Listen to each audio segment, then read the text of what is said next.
Good afternoon and welcome to another episode of Soccer 360. As you all know, this is the #1 show that keeps you in the know with all the latest happenings in the world of football, both locally and internationally. I'm your host, Delvin Owino, and as usual, you can interact with us. Social media handles, bottom of the screen. Do remember on Twitter, hashtag Soccer360. WhatsApp number will also be appearing. Do leave your name on WhatsApp so that I can give you a shout out. What are we discussing today? There's a lot still happening in Kenyan football in terms of negative impacts. Match fixing scandal yet again. We'll be touching on that and what is actually causing these match fixing scandals to actually occur in the world of football here in Kenya. We'll be taking a look at the midweek fixtures in the EPL. There's a hot game on Thursday. Spurs will be hosting Liverpool at the new Tottenham Stadium. That'll be one of 3 games we'll be previewing. Chelsea host Wolves at Stamford Bridge, and then Arsenal will be travelling to St. Mary's, where they did lose just on Saturday in the FA Cup. They'll be travelling there to take on Southampton in the Premier League. Now, I'm joined here by the one and only Duncan Mutua, a very, very happy and proud Manchester United fan. Duncan, how are you doing? I'm doing great. I'm very happy today because you know what happened during the weekend. United beating Liverpool. That's a very big achievement for us. And happy New Year. But let me just start by saying Happy New Year. I think it's the first time I'm seeing you this year, right? This year, yeah, right. Happy New Year, yeah. And I'm sure you're very excited. United top of the table, United rolling over Liverpool in the FA Cup through to the next round. It couldn't go any better for you people. We are very happy, yeah. Are you looking forward now to the midweek fixtures? You'll be taking on Sheffield United. Sheffield United, then after Sheffield, it's Arsenal. It's a very busy week for Manchester United. And very, very busy week. And I'm sure you're looking forward to that weekend match against Arsenal, given United have not been playing. The results against Arsenal in the past 3 or 4 years have not been good. You've not beaten Arsenal in the past 3 or 4 years in the league. And also Arsenal fans are also waiting to see what United will do. Because they are saying, you know, we can lose against Sheffield, we can lose against Watford, but United can't beat us. Let's wait. That's a preview for another day. But as I know Arsenal fans, they normally say we can't even get relegated, but as long as we beat United, we are fine by that. But anyway, let's just start off from the local perspective. We'll start off by looking at the results from the FKF Premier League this past weekend. And my God, Duncan. Yeah. My question to you is, Gor Mahia. What is going on there? What is going on? I think their mind, they're yet to settle because they had some issues. Yeah. The question should be asked: have they solved their issues? I think they are not. They are yet to solve their issue because yes, they have a new coach, but internally. There's a lot happening there that we really can't point our finger at what exactly is the problem at Gor Mahia. Of course, reigning FKF Premier League champions, they just look far off the team that they were a couple of seasons ago. Even last season, they were actually much, much better, even though they were actually pushed all the way by Kakamega Homeboys. AFC Leopards down there. Kariobangi Sharks, I know you're a supporter of Kariobangi Sharks. How impressed have you been with AFC Leopards this season? They started very well, but then in the last... They dropped off a bit. Yeah, they dropped a bit. But now they look like they're now they managed to beat KCB, who looked invincible. Now they managed to beat Kariobangi Sharks. But then I have a problem with Kariobangi Sharks. They have been allowing a lot of goals. Defensively, their defense is pathetic and horrible. Because you can't be beaten by FC Leopard 2-0. You can't afford Gor Mahia to... Yes, they won against Gor Mahia, but they allowed 2 goals. Yeah. They were beaten by FC Leopard 4-2. That means their defense need to be solved. Their defense is quite the problem there at Kariobangi Sharks. FC Leopards, impressed with them? Rupia banging in goals every match. They are doing great. But then I looked at their lineup. Diogo was on the bench. Then I was asking myself, maybe might that be a tactical? I need to check on that. Now, KCB, the only loss this season was to FC Leopards. They're looking good. They're looking good. 3-1 winners against Western Steamer. And also their coach, Zedekaya Zikotiano, is a very, very great coach. And to me, I think they can be the champions at the end of the season. Yeah. They're looking very, very strong. Apart from that defeat against AFC Leopards, they've looked flawless. They've actually been flawless apart from that one defeat. That defeat against FC Leopard was like a wake-up call to tell them, you know, you need to... Don't get over yourselves. Don't get over yourselves just yet. Don't think you're invincible. Yeah. So they have gone back. They have corrected their mistake. And do so, they managed to beat Western Steamer 3-1. Yeah, now let's have a look at the table, the top 5 and how it's looking at the moment. KCB has rightfully so, 21 points. They've played 1 game less than second spot Tusker FC. If they do win that game in hand, they'll go 4 points ahead of Tusker, who are in second position.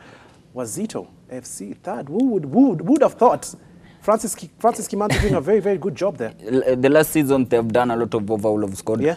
But then this season, though they failed to win the first 2 games, then people were asking, what is Wazito doing?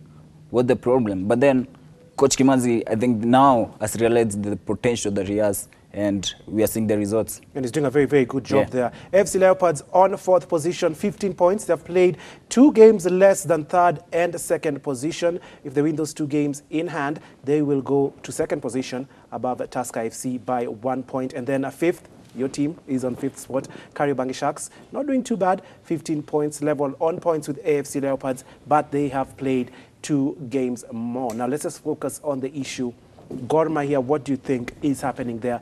A team that for the past couple of seasons have looked unbeatable in this league, and all of a sudden this season battered by the Algerian side in the CAF qualifiers, and now in the league they just don't look the same side they have been looking. I think they still love that defeat by the Algerian side. You think it's still lingering on their minds? On their minds, but then they have to go. They have to get back to the Premier League now. Concentrate on the Premier League. That you have a new coach who has done some great job with the Ethiopian team. But then the issue before the coach issue was solved, they had they also had some issues. Their salaries and allowances were not paid. Now have they been settled? I think they still. You think they still, on paper, do you think they still have the strongest team on paper, first 11 against any other first 11? Do you think they have the strongest team? Yeah, I think they have. And once they pick the form, it will be very hard for our team to beat Gor Mahia. So it's very important right now for Gor Mahia. We do know they have 2 games in hand. They have to win those 2 games in hand. One is coming up on Wednesday. They have a game on Wednesday, if I'm not wrong. They have to win that game and make sure the other game in hand as well, they win it. Because at the rate KCB, not only at the rate KCB are playing, but look at Tusker. Tusker, they started off very, very poorly as well. I remember they were beaten by AFC Leopards as well towards the beginning of the season, but they have really picked up. And for Gor Mahia right now, they need to win. They need to take advantage of their games in hand, try just close that gap, and probably hope for these 2 top teams to slip up and probably now close the gap on them. With the squad they have, they have the kind of quality on and off the bench. And if Gor Mahia can afford to pick up the form, yeah, if they can afford to pick up the form, then the league will be very excited, because you can see the likes of KCB up there, the likes of Tusker up there. Now we'll have 3 teams competing for the title. And AFC Leopards as well. Don't ignore them there, because they have 2 games in hand. They can go second. They can go second above Tusker in the log. And also people are looking forward to see what FC Leopard can offer this season. Do you think FC Leopards are a better team than they were last season? For me, I normally say FC Leopards, they're the kings of being inconsistent. They can pull out a brilliant result this weekend. Next week, it's something totally different. Because they started the season very well, but then they fell off a bit. Failing to score in 2 games, failing to win in 2 games. So they need to keep that consistency to be up there competing with the likes of Gor Mahia. Then if they want to challenge Gor Mahia being their most bitterest rivals in the Kenya Premier League, you have to be consistent. You have to be consistent. We have seen Gor Mahia in the past couple of seasons or so. Consistency is what gets you to that title. Even going a quarter of the season being unbeaten. Yeah, that's what gets you to the title. But now, and anyway, now we have to move on to another topic that has been clouding Kenyan football, the match-fixing scandal. I don't know if you heard about this. Yeah, I've heard about that. You've heard about it. Now, first and foremost, before we even jump in and discuss what can be done or what is causing all these match-fixing scandals to take place in Kenyan football, let's hear what the chairman of Western Steamer had to say about this scandal.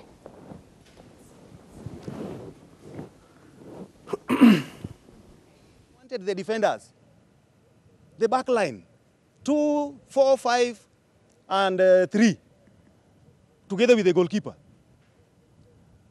This time, it happened that the team manager was aware. When they went inside there, the team manager turned on the phone, he called me, and I was listening to what was going on now in that meeting. Until the time reaches whereby he said that this is now the luncheon, but I'm offering the down payment, I want to give the down payment, but when you lose the match as per how I want it, 2-0 first half, 2-0 second half, then expect 600,000 you will divide amongst yourselves. I don't want to mention the names of the players because those players are still going to play. And I'm using them as the witness. And this shows that this fellow was trying to hide more information, and I believe he can still help us. But during the time we were questioning him, he told us that he's working with so many people, even the referees in Kenya. And not only in Kenya, even in Uganda, even in Tanzania. But he failed to tell us that he's working with which people. This guy has a lot of information of the players. He was calling most of my defenders together with my team manager. And when this happened, that is when now the team manager decided to engage me, because I had suspected this when we had played our third match. And I was suspecting this. I called for a meeting at Moi Stadium with my players. And we arranged, I told them, next time when this fellow comes, make sure that you go and record each and everything that he is telling you. Make sure that you call me so that I be prepared to arrest this fellow, because I must arrest. It's a shame that some of our players that are involved in the FKF Premier League still are caught up in such scandals of match fixing. And if you didn't know the story, you've heard briefly there from the chairman of Western Steamer. There's an individual, certain Ugandan international, was fixing matches, and he wanted to fix a match that Western Steamer was involved in, but unfortunately he was arrested. Unfortunately, he was arrested. And it's a shame. What do you think causes players to get into such dubious acts? It's all about money. Financial instability, that's one of it, exactly. Financial instability. But then, Devin, if you can remember, last season we had the same issues with the Sugars. Yeah. What have they done? What have they done about the last case? So let's just get this first and foremost right. What causes our players to get into such dubious acts? Financial instability. We have clubs that we know here in Kenya, paying wages is an issue. So of course, when an individual comes and tells you do ABCD, you'll get ABCD amount of money, and you know you have not been paid for a certain amount of months, of course you'll think about it. You will consider it. Now that's where your level of professionalism is being measured. Are you going for that 60K? Are you going for a 600K instead of 60K?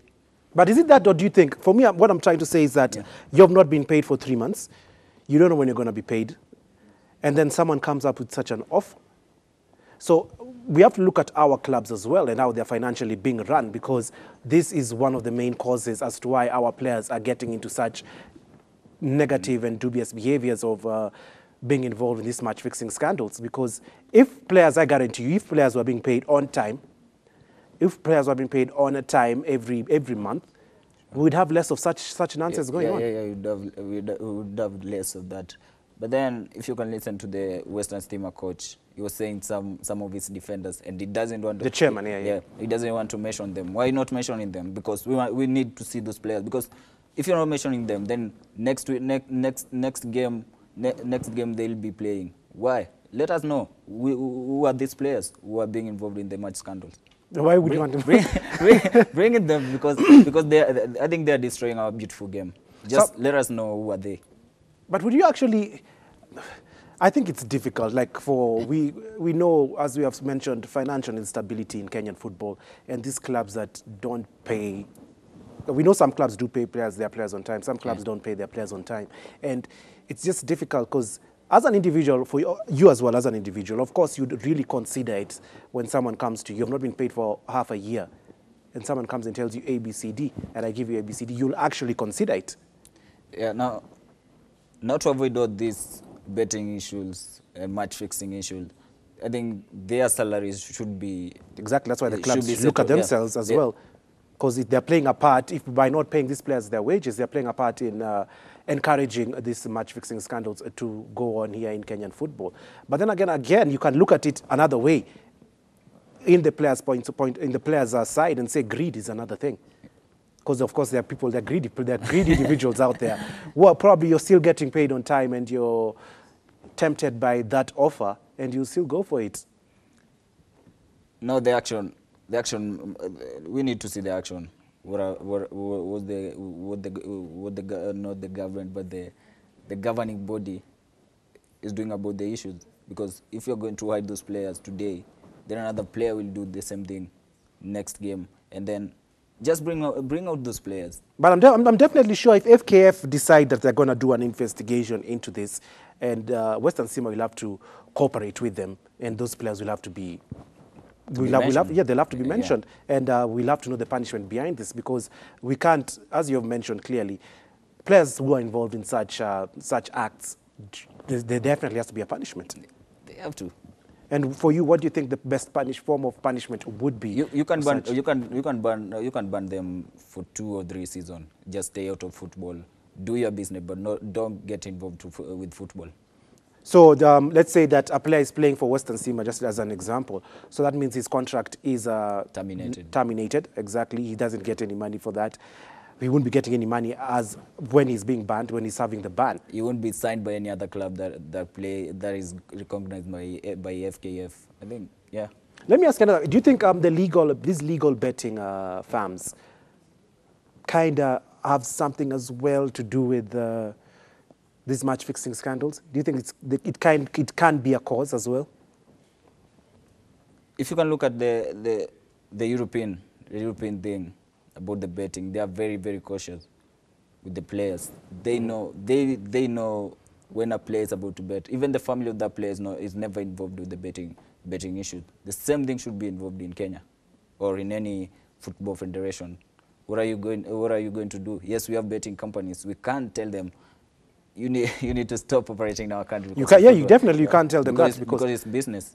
So they need to come up with a strategy of not involving their players with any betting, because. But how would the firm know that a player is actually involved? Because for such a situation, the players were not actually involved in the actual betting; they were just being used as pawns to ensure that bet goes through. So how would it be? Would it be possible for these firms to know that a player? I don't think it would be possible in such a situation where the players are just being used as pawns to ensure such a certain a match is fixed. That's hard to understand. That's very hard to understand. Not to understand, but to realize that a certain player is being involved, because it's not about technology, but then something out of technology is happening. It's all about the ground, the field. What is happening in the field? Because coaches knows the potential of their player, and if a player is doing something that is tunashuku kidogo, then he has to be investigated. Now, okay, if you are a coach and probably, let's say, I was your player and you probably look at me and be like, for the past week or so, how would you know that I'm probably being a bit dodgy and a bit different from my usual self? There are mistakes that can't be welcomed in the field. Like, for example, if a defender, last season we saw, I don't remember very well, but then we saw a coach coming out and saying, the defender just gave away the ball willingly. If such kind of action is happening, then you'll have to doubt the player. Okay, fair enough. Now, you, the viewers at home, tell me what you think about these match-fixing scandals, what can be done, and what do you think are the causes as to why these matches and these match-fixing scandals are actually taking place in our football here in Kenya. Now, we'll have a look at the EPL midweek fixtures before we go on a break. Let's just have those. And on tomorrow, actually, a number of games are being played. Crystal Palace, West Ham, Newcastle, Leeds United, Southampton, Arsenal. That will be one of the games we'll be having a look at. West Brom taking on Manchester City. Let's move over to Wednesday, see what games I lined up there for Wednesday's match day. Burnley taking on Aston Villa. Chelsea Wolves, that's another game we'll be looking at. Brighton Fulham. Now, Duncan, I need you to predict this game for me. It's going to be a very interesting game. Everton taking on Leicester City. I'm giving it to Everton, because Leicester City, Vardy might not be playing, will be out, and Everton. Calvert-Lewin is back. Calvert-Lewin is back, and they're looking forward to chase the likes of Manchester United, Liverpool, and Manchester City. And Leicester City definitely, okay, that's your prediction, and I can't go against that. But Leicester City as well, if they win this game, I think they're playing before United. They can go top of the table. One, yeah. Unless Man City, because Man City play on Tuesday, of course, Man City can still be top. But Leicester can jump above United in the table, and just hope that Sheffield can do them a favor. But anyway, predict your scoreline for this game. I'm giving Everton 3-1. 3-1 victory to Everton. And then your team, Manchester United, Sheffield United, I'll get a prediction for this game. United are winning, but what is your prediction for that game? 2-0. 2-0. You don't want to go. You want to be optimistic, exaggerate the scoreline a bit. Sheffield United are absolutely pathetic this season. They've been beaten by. I think they have five points. I think they are probably done and dusted in the league. Anyway, Thursday, another game we are going to focus on. Spurs taking on Liverpool. That's probably the pick of the week. Now we'll go on a short break. When we come back, we'll remind ourselves how the EPL table, top 5, is currently looking. I can see a huge smile on Duncan's face when I say that. And then we'll be previewing those 3 games. That's Southampton, Arsenal, Chelsea, Wolves, and Spurs taking on Liverpool. Now go grab yourself a drink. We'll be right back. Welcome back to Soccer 360. And before we go into the previews of the EPL midweek fixtures, I'll just read some of your comments here on WhatsApp. And do remember, I'm picking them out at random. I'm Ekisa. Manchester United fans are just untouchable. Are you untouchable? We have all the reasons to make the loudest noise now. Tunataka Arsenal to Sasa. Are you untouchable? I'm untouchable, but I don't make a lot of noise. Hi, Soccer 360. Enjoying the show. This is an FKF Inter-County League game between Ruara United FC and Tusker Youth FC in Ruringu Stadium. Let me load the picture. Okay. It was a thrilling encounter that ended 0-0. What can Kenya do to have games like this get more coverage? Exactly. Why our grassroots football, there's absolutely no coverage of our grassroots football. And also, not about the grassroots, but then on the FKF, the league itself, because you can't stream any football going on, any match going on. I was asking myself, what if I want to stream? Even the teams are not allowed to stream because of the start times thing. And that's now the problem with Kenyan football, because for the Kenyan football to grow, we need exposure. We need exposure. We need exposure. We need our football to be broadcasted from grassroots up to the top tier. We need to be broadcasted in order for us to get the exposure and to get sponsors. If we're going to allow only one company to do so, then we're still going to be the same position, even come 2025. Wow, seems a long time. Are you Nick Mwendo in or Nick Mwendo out? I've been in, but now it's out. You've been in? Yeah.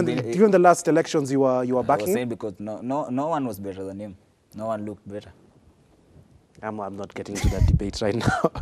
Jemo from Rarieda says, Klopp really criticized Bruno for only scoring penalties, and yesterday the same guy really punished him with a free kick. So to me, I think Klopp should just stop silly complaints and he will just win games. Yeah, Klopp of recent has been throwing comments left, right, and center, and mainly targeted to Manchester United. Fair enough, yeah, Bruno did score a penalty, but he still scored from a dead ball situation. But anyway, he did still score, and he did still punish Klopp. But Klopp, why did a bit of ignorant for Klopp, because when he was asked about the Liverpool situation, he said, you people need to just leave us alone, because at least we scored 2 goals. What are you telling us? At least we scored 2 goals. Klopp is panicking. Yeah. He knows the title is gone. Klopp is panicking. Someone here says, pay the players well, not to watch a story mingi.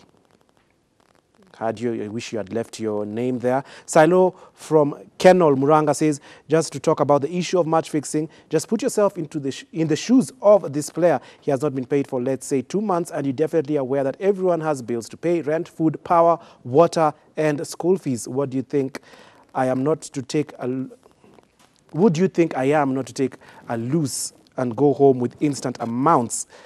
A loss, he meant, sorry. We are struggling, brothers. Let's talk facts here. For me, siezi acha pesa naona walai. That's exactly my example that I was giving you. You have not been paid for a number of months and someone comes with this kind of offer. Of course, you'll consider it because you have bills to pay. Now, that's where the professionalism comes in.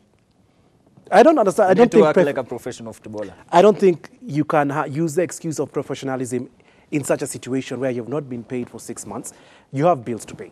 But then I understand those clubs, most of them train very early in the morning. So if a club is going to release you at 3 a.m., what are you doing from 3 a.m. to 1 p.m. to 7 p.m.? 3 p.m. to 7 p.m. You're going to be a bit confused there.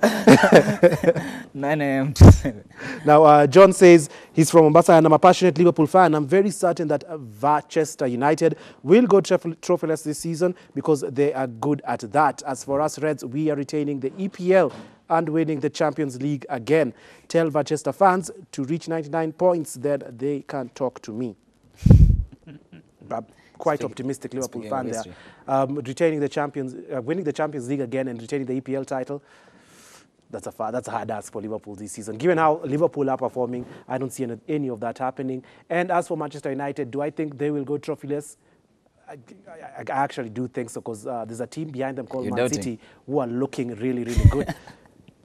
Anyway, let's just get into the previews, and I'll read some of the WhatsApp comments before we close the show. Southampton taking on Arsenal. Arsenal have already lost there not too long ago, like 3 days ago, actually.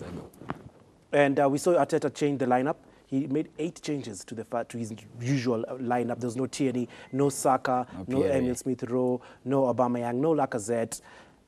Do you think now for this league, his main focus is on the league? When you saw that lineup on Saturday, did you automatically think, yes, Arteta's main focus is on the league? I think you understand playing the Champions League now is near to impossible. Now you'll be fighting at least to play in the European League. That's the Europa League. But would you say nearly impossible? Because top 4, I think Arsenal are 7 points off Liverpool. And Liverpool hold the 4th position. But yeah, it's almost impossible if, let's say Liverpool do pick form and go on a run. Then probably you'd say, yeah. Tottenham the same. Tottenham the same as well, Chelsea as well. That's when you probably say, okay, yeah, Arsenal, then you just don't see it happening. But again, they could be the ones picking up the form. But given Arteta's lineup on Saturday, did that give you a clear indication of where his mind is focused? Yeah, I doubted that, because now you're playing against Southampton. You can't win the league. What are you going to win this season? You need to fight for something, at least the FA, because they are position 10, if I'm not wrong. 11, actually. Aston Villa won. Yeah, they are position 11. And in position 11, you can't win the league. It's impossible for them to win the league. But do you think that he's trying to go for a European place? That's why he made those many changes. Yeah, he's trying to go for the European League. He had this game in mind. And then, of course, there are tough games for Arsenal lined up. It's Southampton, United, Leicester, and then Wolves. That's the bad thing they can get. And I think this is going to be the litmus test for Arsenal. Yes, they have kind of turned the corner around in recent weeks, getting a number of points and climbing up the table. But from these 4 games, to really judge Arsenal, I think if they can pick up 12 points, 12 points out of these games, and I think you'd probably say that they probably would be challenging for that top 4 spot, because Leicester is going to be a rival up there. It depends on United is a rival up there as well. It depends on the form of the other teams. If Liverpool are going to win their games, Manchester United, Leicester City. And exactly. Now that's where it's out of Arsenal's hands. It's absolutely out of Arsenal's hands, because they're already trailing. They should hope that the teams above them do lose points. But then again, now they're coming up against teams that are above them in the table. So it's very crucial for them to pick up 3 points against these teams, Leicester, United, and Southampton. That's 9 points on the board. If they can do that, you can actually you can have to actually create an argument and say that probably, yeah, they could get a European place. Also, the way Southampton have been playing this season, very unpredictable. They can beat any team. So it's not going to be very easy for them come on Wednesday. Or Tuesday, actually. They're playing tomorrow. Yeah, come on Tuesday. So what's your prediction? Okay, go ahead and then give me your prediction. So I'm giving them a draw. You're going for a draw, goal draw, scoreless draw. A 1-1. A 1-1 draw. Yeah. Fair enough. Now, should we go to Chelsea versus Wolves or Spurs versus Liverpool?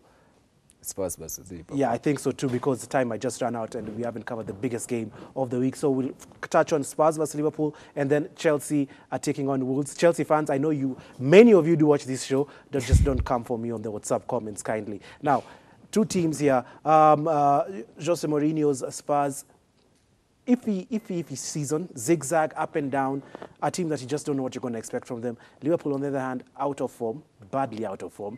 Do you see this as a chance for Spurs to get one over Liverpool? If you can look, I understand Jordan Anderson will be out. He got injured during the last game.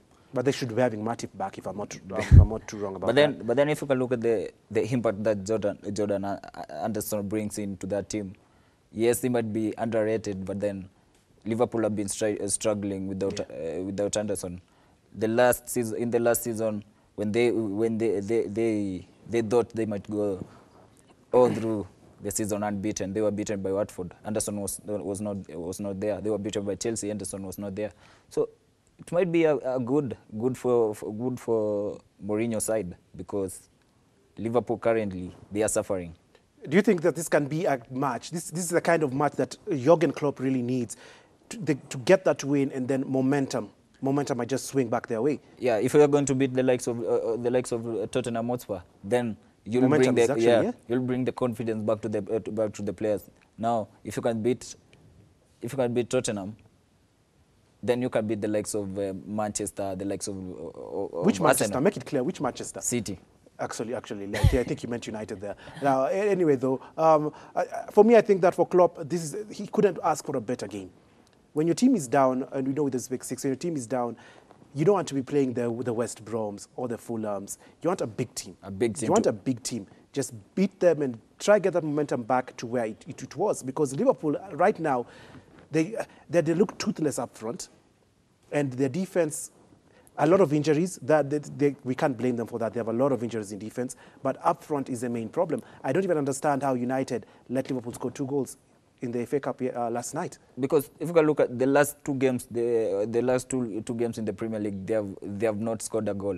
That's why yesterday Klopp came out and said, at least we should be given credit. Give him credit for that. They have been. Is it last 2 games or 3 or 4? 3. Liverpool have not been firing up front, and I think that is Liverpool's problem. Because you have the likes of Firmino, Salah, Mane, and going 2 to 3 games without a goal, that means we have a big problem. Exactly, and that is their problem. That is where their problem is. I don't think it's even the defense where people are saying Van Dijk has been out, Matip and the likes of Gomez. But if you see their stats, they're actually conceding less with Van Dijk out. The problem they are facing now is that their front 3 are just not firing. They're just not scoring goals. But what is their midfielders doing? What are the midfielders doing? But if you see the midfield, it's just the same. Okay, you're laying blame on the midfield, the Liverpool midfield. Yeah, blame. Why would you do that? Because they do create chances. It's not like they don't create chances. They create chances, but they're just not scoring goals. Last season, the last 2 seasons, it was all about Salah, Mane, and when one was out of form, the other would would pick up. And now, right now, they are just flat. Yeah, none of them is scoring goals. Diogo Jota was up there helping Liverpool to come in. Then he got injured. I think they're struggling, and they need someone else. Now, Firmino nowadays being preferred as an attacking defender. He's been a false 9. He plays a false 9 position, and yesterday, I think he actually he played very, very well. Some neat passes here and there, but I think he did play very, very well. But now the thing with Liverpool is that where do you think the problem is? I've told you where I think my problem with Liverpool in this run of bad form is. I think it's their attack. Where do you think their problem is? Allow me to say that when they brought in Thiago Alcantara, yes, he's a good player.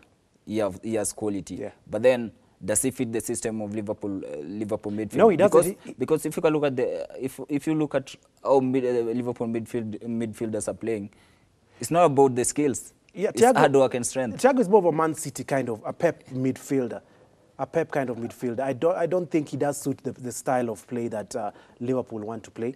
But he's very, very he's very gifted. He's a good player. He's a quality player. But then the system,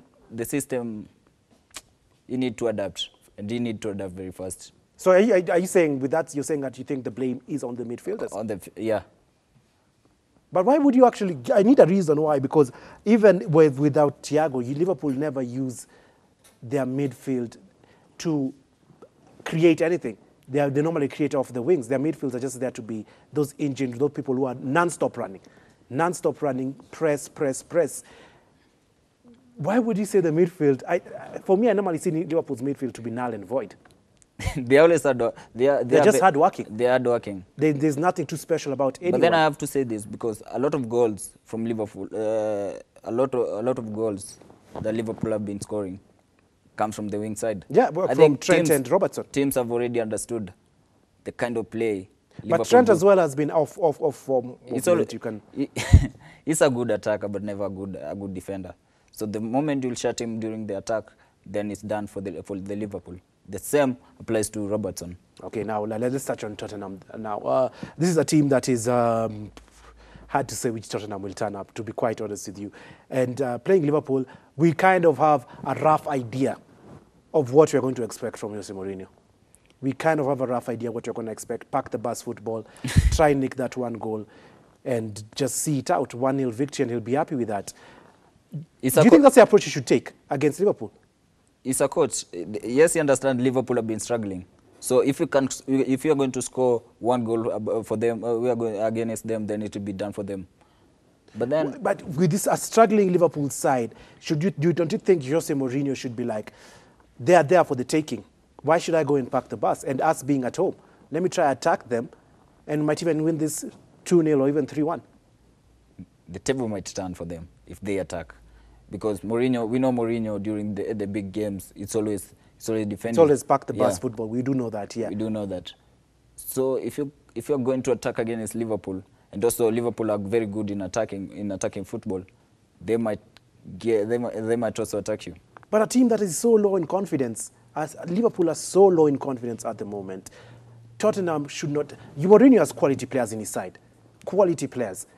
Why is he normally afraid and against the big teams and he normally just goes and sits back, nick that one goal, pack the bus football, and you have so much quality. You look at the midfield, you look at the attacking line, you look at the defense, the quality players in there. It's about the strategy. And I think Mourinho... So you agree with his strategy of pack the bus football? I think he has been getting it right about the packing. If he's going to pack the bus and get beaten, he's not going to pack the bus in the next 2-3 games.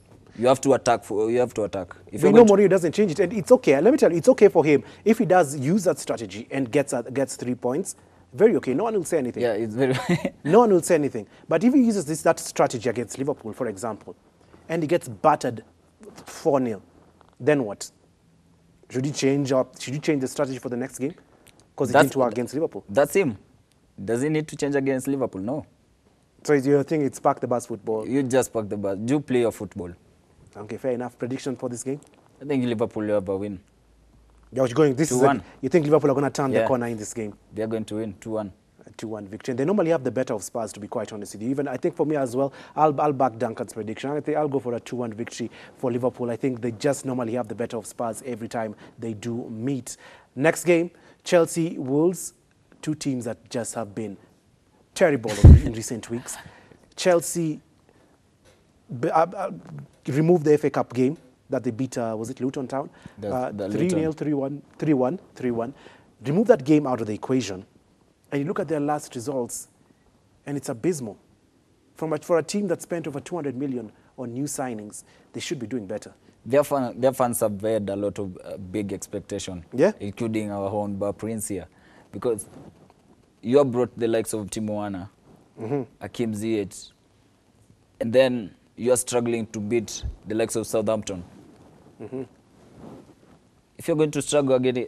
But Southampton are a good side. No. Southampton are a good side. Chelsea have struggled against worse opposition. We saw the game against West Brom, 3-3. 3-3. But Southampton are a decent side. This is a game that... It's going to be a very hard game to call. But I look at this Chelsea side, and it's another team that's low in confidence, just like Liverpool. And this can be a game that they do not pick 3 points from. We know Wolves, how they play. They were beaten by Wolves in the last... In the last game, the last meeting was early December. Yeah, they were beaten by Liverpool. By Wolves, actually. By Wolves. But again, the Chelsea team is yet to win against the so-called big teams. They have failed to beat Manchester United. They have failed to beat Liverpool. They have failed to beat Manchester City. Are they going to beat Wolverhampton? It's going to be very hard because... I like that reason. I like your reasoning. Let me remind you, United have not beaten any of the big six. But then this is Chelsea. They have brought quality. Oh my God. Okay, now let me just read this comment out. Chelsea fans have already started getting to me here. Hey, Soccer 360, don't be so much discriminative to Chelsea. We are still a big team. Yes, we are covering them right now. Anyway, big team, what have you been doing? Go ahead. So they need to win against the so-called big teams, even Wolverhampton, to bring the confidence. If they are going to be beaten, we might see Frank Lampard now being given. But what is the problem with this Chelsea side? What is the problem? Do you think that Frank Lampard doesn't know his best 11? He doesn't know the right formation. He doesn't know how to implement Timo Werner, Kai Havertz into his squad? I think the problem is now he doesn't know how to play.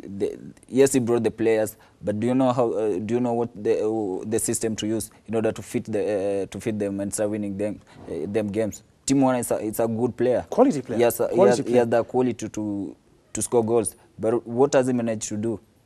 And it won't help his confidence that he missed a penalty as well. Yeah, it won't really help his confidence. So does Frank Lampard go with Tammy Abraham for this game against Wolves? He scored a hat-trick. It's a hat-trick against Luton. Yes, I know it's just Luton, but you can only beat what's put in front of you, and you can only score goals against what's put in front of you. If you're Lampard, who are you starting as that number 9? I think he has a trust in Abraham. So I think he does like Abraham, because for me, I think Giroud is the best player currently. He's doing. Timo Werner is their best player, quality-wise, in that position. No doubt about that. But right now, Giroud, on form, I'd take Giroud over Werner or Tammy Abraham. But as you've said, Lampard, Abraham probably scored a hat-trick over the weekend. He'll probably start Abraham ahead of Giroud in that position, and then probably move Timo Werner out wide, as he's been doing for a lot of their matches. I think he should start Giroud because Giroud has such kind of a maturity in front of the goal. He can score anytime. He can score any time when he's given the ball inside the penalty box. He's a proper target man, Giroud, and as you've said, he does very, very well when crosses into the box. He has a knack for goal in front. He's like a fox in the box. But and now coming back to the midfield now for Chelsea here now. Who would you play in that midfield? Because this is another problem. I've had a lot of Chelsea fans complaining, why does Lampard play Mason Mount? Why is he starting Mason Mount? And you look at the midfield options, there's Kovacic, there's Jorginho, there's Kante, and there's Mount. There's also Havertz who can play, if he's playing a 3. There's also Havertz who can play there. What would be your ideal 3 for Chelsea in that midfield?